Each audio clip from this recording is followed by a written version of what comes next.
One of our 50 state governors has gone rogue. New Mexico Governor Lujan Grisham has put in place a public safety emergency which suspends the right to carry firearms in public in and around Albuquerque. That's the state's largest city. The city, like many cities across the country, is experiencing record levels of violent crime.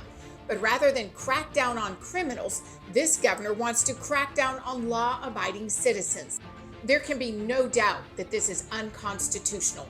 The sheriff of Bernalillo County, where Albuquerque is located, held a news conference this week in which he says that he and his deputies will not enforce the order. While I understand the urgency, the temporary ban challenges the foundations of our Constitution, but most importantly, it is unconstitutional.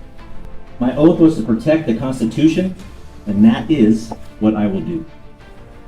The governor made it clear in her press conference.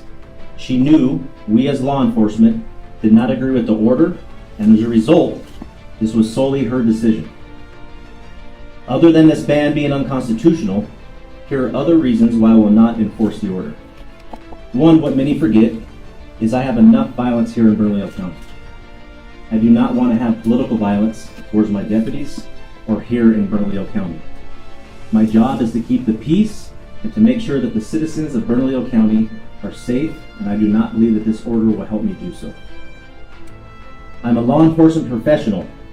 This order will not do anything to curb gun violence other than punish law-abiding citizens from their constitutional right to self-defense. Let me give you a personal story. Last week, as I'm sitting here as the sitting sheriff, I get a phone call that my brother also was a victim of gun violence last week that many of you do not know. While he and my nephew were sitting in their car, they were shot at and their vehicle was impacted by numerous rounds. How can I, as a sheriff, tell him to put his firearms away and not be able to protect himself? I have a fact for you. Criminals do not follow the law or a public health order. Never seen it, we will never see criminals follow the law.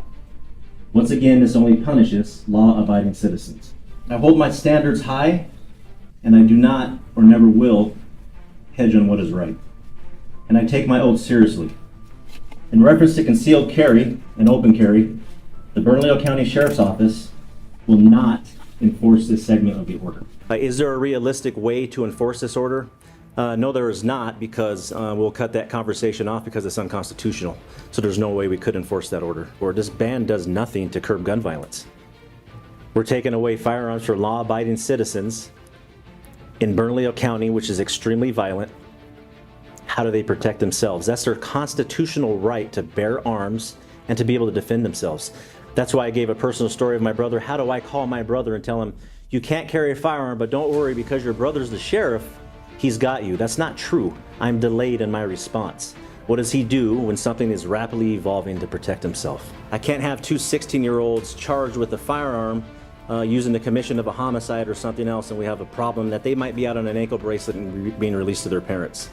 I understand, and everyone and all the naysayers will say their brains aren't developed. I totally understand the science and everything behind it.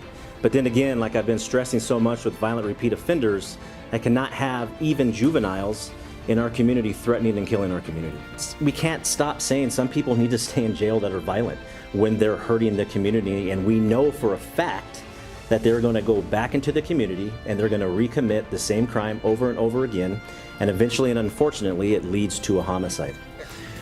And by the way, even some of the nation's most extreme gun control advocates say this governor has gone off the rails. California Representative Ted Lieu wrote on Platform X, formerly known as Twitter, "This order from the governor of New Mexico violates the U.S. Constitution. No state in the union can suspend the federal Constitution. There is no such thing as a state public health emergency exception to the U.S. Constitution." Even David Hogg, a survivor of the Stoneham Douglas High School mass shooting, wrote, "I support gun safety, but there is no such thing as a state public health emergency exception to the U.S. Constitution." What New Mexico needs to do is end its revolving door justice system that allows violent offenders to be out on the streets. We all know that criminals will ignore this order, just as they do every other law. Thanks for watching. If you agree with us here at Americans for Limited Government, please like and share this video with your friends and subscribe to Americans for Limited Government on YouTube and Rumble.